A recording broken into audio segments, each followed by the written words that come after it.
Yun, so what's up mga ka-idol ko, no? So meron akong ipapakilala sa inyo ngayong bagong sound card ng Bonkyo, which is kakalabas na ngayong itong ating Z5, Bonkyo Z5 live sound card. So papakita ko sa inyo yung kanyang mga features at isa itong 5 volts mga ka-idol ko. So tara.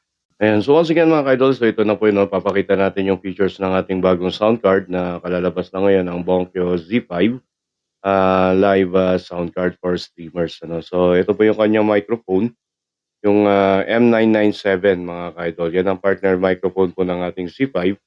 So dito naman idol ko sa unit, so ipapakita ko sa inyo siya. No? So dito idol ko, so may mga features siya na idol ko katulad din po ng ibang sound cards. So meron po siyang treble for ating audio adjustment. Ano, may treble, may mid and bass.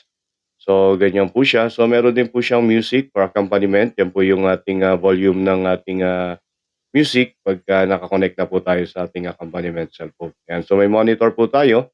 Yan naman po is yung volume po ng ating earphone or headphone na ginagamit natin para makontrol po natin yan at hindi rin tayo masyadong mabingi. Ayan. So, yung record naman po mga ka-idol is yan naman yung nagpapalakas ng audio ng ating volume sa live. So, possible idol ko na kailangan nakatodo lagi yan. So, meron na rin siyang idol ko na microphone volume and reverb. Ayan. So, dito idol ko, meron siyang apat na pwede kayong mag-customize ng inyong mga sound effects. Ayan. So, kung mapapansin nyo siya, is apat siya. Ayan. So, pwede nyo nang mag-record kung ano man gusto nyo mga sound effects.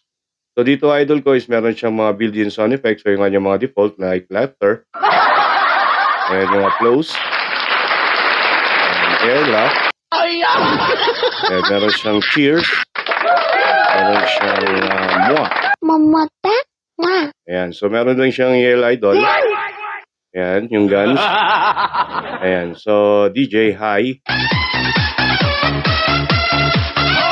Ayan, so meron din siyang welcome. Welcome to Mario Ayan, Kart! so dito idol ko is itong ginagamit natin for special sound effects natin. Meron siyang built-in din na voice changer. Female voice. Ayan, so ganito yung gusto nyong boses. Ayan, female voice siya. Male voice. May male voice, Lolly voice. Ali voice, and Monster voice. monster voice. Ayan, so Bluetooth ready yan mga ka-idol ko. So dito naman sa kanyang left side mga ka-idol, ayan, meron siyang original for audio. Merong Pro, Pop, MC, ayan, KTV. So ito yung RGB ni idol ko, yan yung kung gusto nyong i-off yung ilaw ng inyong mga buttons. Ayan, so long press lang, ayan na siya. So pag gusto nyo, ayan. So may denoise na rin yan idol ko na pumipigil sa ingay. Ayan so ilelesen niya po yung ingay sa paligid natin once na meron siyang nadedetect na ingay yung ating microphone. Ayan, so meron siyang dodge o yung DJ mode na tinatawag din natin na nagle-lessen din ng background music. So para siyang yung pag nagdi-DJ kayo sa radyo na nagle-lessen yung ating music pag nagsasalita tayo. Ayan, so music only naman idol ko is para siyang tinatawag nating nakikising along ka sa karaoke ay yung -1. So may music idol ko yung iyong music, kung meron siyang audio, pwede niyang tanggalin. So yung loop naman mga ka-idol ko is yan is pwede niyo siyang i-press doon sa inyong mga pang CP para dyan na po niyo ilipat yung inyong mga karaoke or yung ating videos na naka-standby. Ayan. So, ganyan siya idol ko. So, ito po yung ating bagong Z5. Ayan, so nandito naman idol ko sa kanyang top view. So, ito po yung kanyang DC. 5 volts po yan. Yan po yung charger port ng ating sound card. So, any charger naman idol ko is pwede sa mga CP natin basta Type-C. So, ito naman idol ko is yung kanyang OTG PC Live na ginagamitan ng mga OTG. So, ganito po yung OTG natin from Bonke. So, available din yan sa atin. So dito idol ko is yan ang ginagamit ng mga Type-C and iOS. Ayan, so dyan po nila kinakabit para gumana po sa live yung inyong mga live sa inyong mga pagka nag-live kayo. Ayan, para gumana yung mga phones nyo. So dito naman idol ko is pwede nyo saksakan yan ng dynamic mic. So capable yan for dito sa ating 6.35. Yung PL point po ng ating mga etong ating pang wireless microphone, yung receiver niya. Ilalagay nyo na lang po yan na ganyan.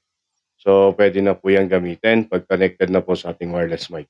Ayan, so dito is meron siyang live 1, yan po yung kanyang live na ikino-connect po natin for AUX naman na 3.5 para makapag-live tayo na sinasalpak naman natin sa ating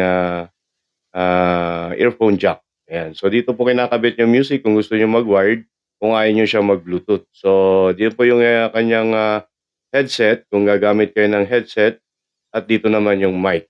Ano? So dito naman po pag earphone for monitor ng ating inner speaker. So ayan po siya mga ka-idol ko. So ayan po yung ating Bonkyo Z5. Ayan, so if ever na gusto niyo po mag-check out, ayan. So go mga ka-idol ko. So Kuya Jun here and thank you so much mga ka-idol.